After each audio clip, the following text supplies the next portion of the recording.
დღემდე ადამიანებმა დედამიწის სიღრმის მხოლოდ ძალიან მცირე ნაწილი შეძლეს მიაღწიათ. სინამდვილეში ყველაზე ღრმა ჭაბურღილი, რომელიც ჩვენ გაგვიკეთებია, მხოლოდ 12 კილომეტრზე ოდნავ მეტია სიღრმეში. ეს უკვე ძალიან ღრმაა თუ დავფიქრდებით, მაგრამ მაინც ვერ აღწევს დედამიწის ქერქამდე. ეს ნიშნავს, რომ ადამიანმა ყველაზე ღრმა ხვრელიც კი რომ გააკეთოს, ის მაინც მხოლოდ პატარა ნაკაცრია, უზარმაზარი პლანეტის ზედაპირზე. და მათთვის, ვინც არ იცის, ჩვენს დედამიწას 4 ძირითადი ფენა აქვს: ქერქი, მანტია, გარე ბირთვი და შიდა ბირთვი. შიდა ბირთვი პლანეტის შუაგულია. და თუ სდი გათხრას, რომ მიაღწიო შიდა ბირთვს, მოგიწევს გათხარო დაახლოებით 6361 კილომეტრის სიღრმეზე. მაგრამ ეს თითქმის შეუძლებელია, რადგან რაც უფრო ღრმად თხრი, მით უფრო იზრდება ტემპერატურა და წნევა. ამიტომაც უფრო რთულია სინათლის, აერის, კომუნიკაციისა და საჭირო აღჭურვილობის შენარჩუნება. ერთი პატარა შეცდომაც კი შეიძლება მიზეზი გახდეს, რომ ვეღარ დაბრუნდეს ზედაპირზე. ამ ვიდეოში კი განვიხილავთ მსოფლიოს 10 ყველაზე ღრმა და საშიშ ადგილს, რომლებიც ადამიანებმა სცადეს გამოეკვლიათ უბრალო აღჭურვილობით, თანამედროვე რობოტებით, წყალქვეშა ნავებითა და ძლიერი საბურღი მანქანებით. მოდი დავიწყოთ. ნომერი 10. ყველაზე ღრმა ჭა, რომელიც ხელით ამოთხარეს ვუდინგდონში, ინგლისში არის ჭა, რომლის სიღრმემაც თითქმის 392 მეტრს მიაღწია. მისი თხრა 1858 წელს დაიწყო. იმისათვის, რომ ღარიბთა თავშესაფარ შრომის სახლს წყალი ქონოდა, სადაც იმ დროს ღარიბებები ცხოვრობდნენ და მუშაობდნენ, ისინი ფიქრობდნენ, რომ მიწის ქვეშა წყალს სწრაფად მიაღწევდნენ. მაგრამ მათ მუდმივად სქელი და მშრალი ცარცი ხვდებოდათ. მათ თითქმის 4 წელი იმუშავეს მხოლოდ ნიჩბით, წერაქვით, თოკით და ვედროთ. მუშებს ვიწრო ხველში ჩაუშვებდნენ. მათი ამოთხრილი მიცა და ქვა ზევით ამოქონდათ. 1862 წლის 16 მარტს ბოლოს და ბოლოს წყალს მიაღწიეს. გინესის მსოფლიო რეკორდების მიხედვით, ვუდინგდინის ჭის სიღრმემ 391.6 მეტრს მიაღწია. ეს დღემდე ხელით ამოთხილი ყველაზე ღრმა ჭაა. ეს უფრო ღრმაა, ვიდრე ეიფელის კოშკის სიმაღლეა. მაგრამ ამ ამბის ყველაზე მნიშვნელოვანი ნაწილი, მხოლოდ მისი სიღრმე არ არის. ეს გაკეთდა მანამდე, სანამ თანამედროვე საბურგი მანქანები არსებობდა. ეს ნიშნავს, რომ ამ ჭის თითოეული მეტრი გათხრილია ადამიანების მიერ, რომლებიც მხოლოდ საკუთარი ძალითა და მარტივი იარაღებით მუშაობდნენ. ნომერი 9. რობოტული მისია ელ-საკატონში. ტამაულიპასში, მექსიკაში არის დიდი წყლით სავსე კარსტული ძაბრი, რომელსაც ელ-საკატონი ეწოდება. ზედაპირზე ის უბრალოდ მრგვალ ტბას ჰგავს, რომელიც მცენარეებით არის გარშემორტყმული. მაგრამ მისი მუქი წყლის ქვეშ არის თითქმის ვერტიკალური ხვრელი, რომელიც 300 მეტრზე მეტს აღწევს. 1994 წელს მღვიმეების მყვინთავებმა ჯიმ ბოუდენმა და შეკ ექსლიმ სადეს მისი შესწავლა. ბოუდენი 291 მეტრამდე ჩავიდა, სანამ უკან დაბრუნდებოდა. მაგრამ ექსლი დაიღუპა საკუთარი ყვინთვის დროს. მისი სიკვდილის ზუსტი მიზეზი ბოლომდე დადგენილი არ არის. ცხადია, რომ ექსტრემალურ სიღრმეზე ყვინთვა ძალიან სახიფათოა, რადგან შეიძლება წარმოიშვას პრობლემები სუნთქვის აირთან, წნევასთან, გონებასთან და აღჭურვილობასთან. რადგან ადამიანისთვის უფრო ღრმა ნაწილი აღარ იყო უსაფრთხო, NASA-ს დაფინანსებულმა გუნდმა 2007 წელს დამოიყენა ავტონომიური რობოტი სახელად Deep Deptix-ი. მას არ სჭირდება ზედაპირიდან ყოველ წამს კონტროლი. მას შეუძლია რუკის შექმნა, დაბრძოლებების თავიდან აცილება და ნიმუშების აღება წყალქვეშ ყოფნისას. რობოტმა მიაღწია ფსკერს, რომელიც წყლის ზედაპირიდან 315-დან 320 მეტრამდე სიღრმეზე მდებარეობს. მისიამ ასევე აღმოაჩინა მიკროორგანიზმები წყალში და კარსტული ძაბრის კედლებზე. ასეთი რობოტი NASA-სთვის მნიშვნელოვანია, რადგან მათ შეუძლიათ გამოიყენონ ის ისეთ ადგილებში კვლევისთვის, სადაც სიგნალი არ არის და ადამიანს შესვლა არ შეუძლია. ელ-საკატონი ასევე გახდა სატესტო ადგილი იმ ტექნოლოგიებისთვის, რომლებიც მომავალში შეიძლება გამოყენებულ იქნას ისეთ პლანეტებზე, სადაც საშიში, ღრმა წყლებია, სქელი ყინულის ქვეშ. ნომერი 8. რანის უფსკრულის უსასრულო საიდუმლო ჩეხეთის რესპუბლიკაში, ტყის შუაგულში, არის ერთი ჩვეულებრივი აუზი, მაგრამ მის ქვემოთ არის რანის უფსკრული. მსოფლიოში ყველაზე ღრმა პირდაპირ გაზომილი მტკნარი წყლის მღვიმე. ის მხოლოდ ზედაპირიდან ჩამოსული წვიმის წყლით არ შექმნილა. კვლევების მიხედვით მისი დიდი ნაწილი წარმოიშვა დედამიწის ქვეშიდან ამოსული ცხელი და მჟავე წყლის შედეგად. წყალმა ნელ-ნელა გაადნო კირქვა, რის შედეგადაც მღვიმე გაღრმავდა და გაიზარდა. მისი გამოკვლევა ძალიან რთულია. წყალი ცხელი და მინერალებით მდიდარია. ზოგიერთ ნაწილში ნახშირორჟანგის კონცენტრაციაც მაღალია. და რაც უფრო ღრმაა, ხილვადობა კიდევ უფრო უარესდება. 2016 წელს მღვიმეში დაშვეს დისტანციურად მართვადი აპარატი. მან წყლის ზედაპირიდან 404 მეტრის სიღრმეს მიაღწია. თუ ზედამშრალ ნაწილსაც დავამატებთ, მთლიანი გაზომილი სიღრმე 473.5 მეტრს აღწევს. თუმცა აპარატმა ფსკერი ვერ დაინახა. ამიტომ 2022 წელს მღვიმე კიდევ ერთხელ გაზომეს და სიღრმემ 519.5 მეტრს მიაღწია. ეს ჯერ კიდევ არ არის მღვიმის სრული სიღრმე. შესაძლოა მისი სიღრმე ამჟამინდელ გაზომვაზე კიდევ უფრო მეტი იყოს. რადგანაც ჩასასვლელი უფრო ღრმავდება, მეცნიერებს უფრო უჭირთ კაბელის, სონარის, რობოტისა და წყალქვეშა აღჭურვილობის გამოყენება. 7. დინის ლურჯი ხვრელის ბნელი ვარდნა. ბახამის ლოგ-აილენდზე მდებარეობს დინის ლურჯი ხვრელი. მის ნაპირზე წყალი არაღრმა, გამჭვირვალე და ტურკისფერია. მაგრამ ნაპირიდან სულ რამდენიმე მეტრში ზღვის თეთრი ფსკერი უცებ კრება. სწორედ იქ იწყება თითქმის ვერტიკალური ხვრელი, რომელიც 200 მეტრამდე ჩადის. მღვიმეების მღვინვალმა ჯიმ კინგმა მის ფსკერამდე ჩასვლა 1992 წელს შეძლო. ამიტომ მცდარია მტკიცება, რომ ფსკერი არავის უნახავს. დინს ბლუ ჰოლი ასევე ცნობილია როგორც მსოფლიოს ერთ-ერთი საუკეთესო ფრიდაივერების სავარჯიშო და შეჯიბრების ადგილი. ფრიდაივინგში სპორტსმენი მხოლოდ ერთი ჩასუნთქვით ჩადის. ის ჩადის ქვემოთ, თოკის გამოყენებით, როგორც მეგზური. შემდეგ კი უნდა დაბრუნდეს ზედაპირზე მანამ, სანამ მის სხეულში ჟანგბადი საბოლოოდ არ ამოიწურება. როდესაც ის ღრმად ჩადის, სპილტოპში ჰაერი ცნევის გამო იკუმშება. თუმცა ხშირად ყველაზე საშიში ნაწილი ამოსულა. როდესაც ზედაპირთან ახლოს მიდის, მღვინთავს შეიძლება მოულოდნელად დაკარგოს გონება ჟანგბადის ნაკლებობის გამო. ამას ეწოდება ზედაპირულ წყალში გონების დაკარგვა. ამიტომ პროფესიონალურ შეჯიბრებებში არიან უსაფრთხოების მღვინთავები, სამედიცინო გუნდი და მკაცრი წესები. შეჯიბრებებში მონაწილე თავისუფალი მღვინთავი ნიკოლას მებული გარდაიცვალა დინს ბლუ ჰოლში 2013 წელს, რეკორდის მცდელობის შემდეგ. ეს აჩვენებს, რომ თუნდაც მღვინთავი გამოცდილი იყოს და ყავდეს უსაფრთხოების გუნდი. ძალიან ღრმად ღვინქვაში მაინც არსებობს რეალური საფრთხე. ეს აღარ არის მსოფლიოში ყველაზე ღრმა ლურჯი ხვრელი, რადგან სხვა ქვეყნებში უკვე გაზომეს უფრო ღრმა ხვრელები. თუმცა ის მაინც ერთ-ერთ ყველაზე ცნობილ ლურჯ ხვრელად რჩება, რადგან ღრმა ხვრელი ძალიან ახლოსაა მეჩეთთან. ზედაპირზე წყალი უსაფრთხოდ და მშვიდად გამოიყურება, მაგრამ მის ქვემოთ არის 202 მეტრის სიბნელე, წნევა და შეზღუდული დრო, რომ ცოცხალი დაბრუნდე. ნომერი 6. 2 კილომეტრის სიღრმის კრუბერას მღვიმე. დასავლეთ კავკასიაში, რეგიონში, რომელსაც მსოფლიოს უმეტესობა საქართველოს ნაწილად აღიარებს, მდებარეობს კრუბერას მღვიმე. მას ვორონიას მღვიმესაც უწოდებენ. მთის პატარა შესასვლელიდან მღვიმე თითქმის 2200 მეტრით ჩადის ქვემოთ. ეს იგივეა, რაც მიწის ქვეშ თითქმის 7 ეიფელის კოშკის განთავსება. ეს არ არის სწორი ხვრელი. იგი შედგება ციცაბო შახტებისგან, ვიწრო გვირაბებისგან, მიწისქვეშა მდინარისა და წყლით მთლიანად სავსე მონაკვეთებისგან. ამიტომ მთელი მღვიმის შესწავლა ევდღეში შეუძლებელია. ექსპედიციის ჯგუფები სხვადასხვა სიღრმეზე ბანაკებს აშენებენ და ვერტიკალურ მონაკვეთებში გრძელ თოკებს აყენებენ. რაც უფრო ღრმად ჩადიან, მით უფრო რთულდება კომუნიკაცია და საკვების, ჟანგბადის ბალონების, წყალქვეშა აღჭურვილობისა და სხვა მარაგების გადატანა. თუ ყველაზე ღრმა ნაწილში ვინმე დაშავდება, შეიძლება რამდენიმე დღე დასჭირდეს მის გამოყვანას. 2012 წელს უკრაინელი მღვიმეების მღვინთავი გენადი სამოკინი ჩაყვინთა ტერმინალ სამპში, რომელსაც 2 კაპიტანი ეწოდება. სამპი არის გვირაბი, რომელიც მთლიანად წყლით არის სავსე. იქ არ არის სიუცე, სადაც შეიძლება სუნთქვა. ამიტომ აუცილებელია მღვიმეებში ყვინთვის აღჭურვილობის გამოყენება. სამოკინი სამპში 52 მეტრის სიღრმეზე ჩაეშვა. ამის შედეგად მღვიმის დაფიქსირებული სიღრმე დაახლოებით 2197 მეტრს მიაღწია. რამდენიმე წლის განმავლობაში კრუბერა აღიარებული იყო როგორც მსოფლიოში ყველაზე ღრმა გამოკვლეული მღვიმე. მოგვიანებით მას გადააჭარბა ახლომდებარე ვერჟოვჩინას მღვიმე. მიუხედავად იმისა, რომ ორივე მღვიმის სისტემა კვლავ იზომება და იკვლევა, კრუბერას ყველაზე საშიში ნაწილი მხოლოდ სიღრმე არ არის. არსებობს წყალდიდობაც, ცივი წყალი, ელდის ჩამონგრევა, ვიწრო გასასვლელები და აღჭურვილობის გაფუჭების შესაძლებლობა, როცა ზედაპირიდან ძალიან შორს ხარ. იქ ქვემოთ წყაფი გადარჩენა შეუძლებელია. თითოეულ მკვლევარს უნდა დაეყრდნოს საკუთარ მომზადებას, თანამგზავრებსა და იმ აღჭურვილობას, რაც თან აქვს.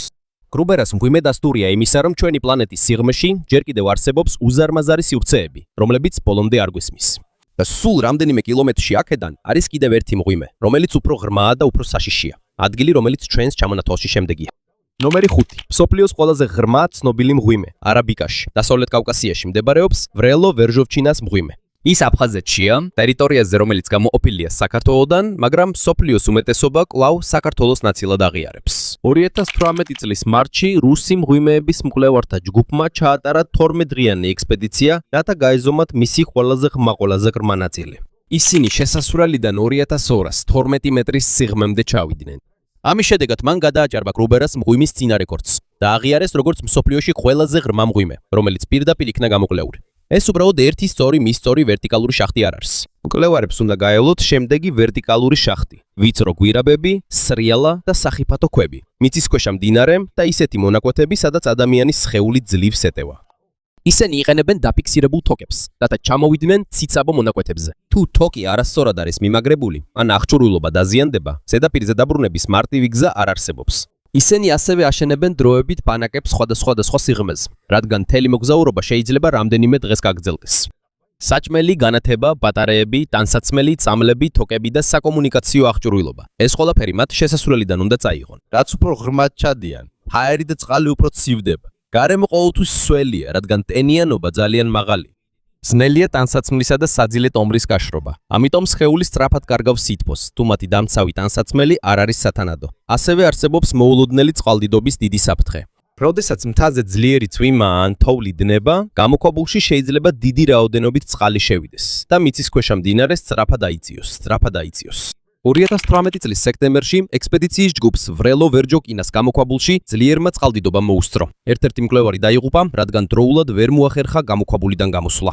ამან აჩვენა, რომ მიუხედავად იმისა, რომ ექსპერტებს მარშრუტი იციან, გამოქვაბული შეიძლება სულ რამდენიმე საათში შეიცვალოს. თუ გამოქვაბულის ყველაზე ქვედა ნაწილში ვინმე დაშავდება, ვერც ვერტმფრენი და ვერც სხვა ტრანსპორტი ვერ შევა. პაციენტის ტარება ვიწრო გვირაბებში და 2 კილომეტრზე მეტი სიმაღლის ფოკებზე ამოყვანა საჭიროა. სამაშველო ჯგუფს შეიძლება რამდენიმე დღე ან კვირა დასჭირდეს. დღემდე ვერჯოკინა კვლავ ყველაზე ღრმა ცნობილ გამოქვაბულად ითვლება. თუმცა ეს არ ნიშნავს, რომ ის სრულად არის შესწავლილი. შესაძლოა კიდევ არსებობდეს ვიწრო ან წყლით სავსე გზები, სადაც ადამიანი ჯერ არ შესულა. მეოთხე ადგილზეა მსოფლიოში ყველაზე ღრმა ოქროს მაღარო. სამხრეთ აფრიკაში კალტონვილის მახლობლად მდებარეობს ემპონენის ოქროს მაღარო. ეს არის მსოფლიოში ყველაზე ღრმა მოქმედი მაღარო. მისი ყველაზე ღრმა ინფრასტრუქტურა თითქმის 4 კილომეტრს აღწევს ზედაპირიდან. ეს უფრო ღრმაა, ვიდრე ბევრი მთის სიმაღლე. მაგრამ იმის დაცვად, რომ მაღაროელები მაღლა ავიდნენ, ისინი მიწის ქვეშ ჩადიან. სამუშაო ადგილამდე მისვლა არ არის პირდაპირი და მარტივი ლიფტით გზავრობა. მაღაროელებს უწევთ ერთმანეთს მიყოლებით რამდენიმე ლიფტის, მიწისქვეშა მატარებლის და სხვა ტრანსპორტის გამოყენება. მათ შეიძლება 1 საათზე მეტიც კი დასჭირდეთ სამუშაოს დაწყებამდე მგზავრობაში. რაც უფრო ღრმად ჩადიან, მით უფრო იზრდება სიცხე გვირაბებს გარშემო არსებულ ქვებში. ქვის ბუნებრივი ტემპერატურა ყველაზე ღრმა ნაწილში შეიძლება 60 გრადუს ცელსიუსზე მეტიც კი იყოს. ადამიანს ასეთ სიცხეში დიდხანს მუშაობა არ შეუძლია. ამიტომ მაღაროში იყენებენ დიდ გამაგრილებელ და ვენტილაციის სისტემებს. ისინი აგზავნიან ცივ ჰაერს და გაცივებულ წყალს ქვემოთ. დიდი ვენტილატორები კი აცილებენ სიცხეს, მტვერს, კვამს და საშიშ გაზებს გვირაბებიდან. თუ გაგრილების სისტემა შეჩერდება, ადგილი სწრაფად გახდება საშიში სიცხისა და არასაკმარისი ჰაერის გამო. ასევე ყველა ქვა, სადაც ოქროა, არ არის სქელი. ზოგადგივას ოქროს შემცველი ფენის სისქემ 1 მეტრზე ნაკლებია. მეშახტეებს ეს უნდა გაყვნენ ვიწრო გვირაბებში და ბევრი ქვა უნდა გატეხონ, რომ ცოტა ოქრო მოიპოვონ. გამოიყენებენ ასაფეთქებლებს მყარ ქანაში გასატეხად. შემდეგ მადანს აგროვებენ და ზედაპირზე ამოაქვთ დასამუშავებლად. მოპოვებისას ერთ-ერთი ყველაზე დიდი საფრთხე არის ქანის აფეთქება. ძალიან მაღალი წნევის გამო მიწის ქვეშ შეიძლება ქვა მოულოდნელად გაიბზაროს და გვირაბის კედლებიდან ამოიფრქვეს. თითქოს აფეთქდა. ასევე შეიძლება მოხდეს მცირე მიწისძვრებიც, როგორც სამთო მოპოვების, ასევე ქანის ბუნებრივი მოძრაობის გამო. ამიტომ ისინი იყენებენ ფოლადის ბადეს, ბეტონს, ქანის ანკერებს, სეისმურ სენსორებს და სადამკვირვებლო მოწყობილობებს, რათა გაიგონ, რომელი ნაწილი შეიძლება ჩამოიშალოს. ქვეშმიწაში ასევე არის საგანგებო თავშესაფრის კამერები. აქ მუშებს შეუძლია დამალვა ხანძრის, ნგრევის ან ვენტილაციის პრობლემის დროს, სანამ სამაშველო ჯგუფს დაელოდებიან. სამხრეთ აფრიკაში მართლაც დიდი პრობლემაა არალეგალური მაღაროელები, რომლებსაც ზამას ეძახიან. ზოგიერთი მათგანი შედის მიწის მიტოვებულ მაღაროებში, რათა დარჩენილი ოქრო აიღოს. ისინი მიწის ქვეშ შეიძლება რამდენიმე კვირა ან თვე დარჩნენ ლეგალური ვენტილაციის, უსაფრთხოების აღჭურვილობისა და სამედიცინო დახმარების გარეშე. თუმცა არასწორია მტკიცება, რომ პონენგის ყველაზე ღრმა სამუშაო დონეებზე არსებობს მუდმივი მიწისქვეშა ქალაქი, სადაც ათასობით არალეგალური მაღაროელი ცხოვრობს. პონენგის განსაკუთრებულობა იმაშია, თუ რამდენად დიდი საინჟინრო სამუშაოებია საჭირო მისი ფუნქციონირების შესანარჩუნებლად. თითქმის 4 კილომეტრი მიწის ქვეშ აუცილებელია ტემპერატურის, ჰაერის, წყლის, წნევის, ელექტროენერგიისა და ქანის მოძრაობის კონტროლი. თუ რომელიმე მნიშვნელოვანი სისტემა გამოვა მწყობრიდან, ის ადგილი, სადაც ადამიანები ყოველდღე მუშაობენ, შეიძლება სწრაფად გახდეს საცხოვრებლად შეუძლებელი. ნომერი 3. მეორე ყველაზე ღრმა ოკეანის ღრმული სამხრეთ წყნარ ოკეანეში. ტონგასთან ახლოს და ახალი ზელანდიის ჩრდილოეთით მდებარეობს ტონგას ღრმული. ის ჩამოყალიბდა ორ ტექტონიკურ ფირფიტას შორის საზღვარზე. აქ წყნარი ოკეანის ფირფიტა ნელ-ნელა ჩადის მეზობელი ფირფიტის ქვეშ. მისი ყველაზე ღრმა ნაწილი ჰორიზონის სიღრმეს ეწოდება. 2019 წელს 5 Deeps Expedition-მა თანამედროვე სონარი გამოიყენა მისი გასაზომად. გამოვლინდა, რომ ის ზღვის დონიდან დაახლოებით 10820 მეტრს აღწევს. ის მეორე ადგილზეა მარიანას ღრმულის ჩელენჯერის სიღრმის შემდეგ. ასეთ სიღრმეზე მზის შუქი აღარ აღწევს. წყალი თითქმის გაკინვის წერტილთანაა და ცნევა ზედაპირთან შედარებით 1000 ჯერ მეტზე მაღალია. ადამიანის სხეული ასე მარტივად არ იძირება ან იჭხლიტება, რადგან მისი უმეტესობა წყალია. თუმცა ჰაერის შემცველი ნაწილები, როგორიცაა ფილტვები და ყურები, ძლიერ დაზიანდება. ჩვეულებრივი ცხალფოშა ნავი კი შეიძლება მაშინვე განადგურდეს, თუ მისი დიზაინი სპეციალური არ არის. 2019 წელს ვიქტორ ვესკოვომ Horizon BIP-ის ზღვის ფსკერს მიაღწია წყალქვეშა აპარატ ლიმიტინგ ფაქტორით. მისი დაშვება თითქმის 2 საათი და ნახევარი გაგრძელდა. ფსკერზე ჩასვლის შემდეგ მან ტალახიან ზღვის ფსკერზე გაისეირნა და სცადა ქვის ნიმუშების ავება. მას იქ ყოფნისას გარე ბატარეასთან პრობლემა შეექმნა. თუმცა მტკიცე ტიტანის კამერა, რომელშიც ის იმყოფებოდა, უსაფრთხოდ დარჩა და მან ზედაპირზე დაბრუნება შეძლო. არ არსებობს სანდო წყარო, რომელიც ადასტურებს მტკიცებას, რომ 2022 წელს ტონგას ღრმულში დაფიქსირდა იდუმალი ხმა, რომლის იდენტიფიცირებაც მეცნიერებმა ვერ შეძლეს.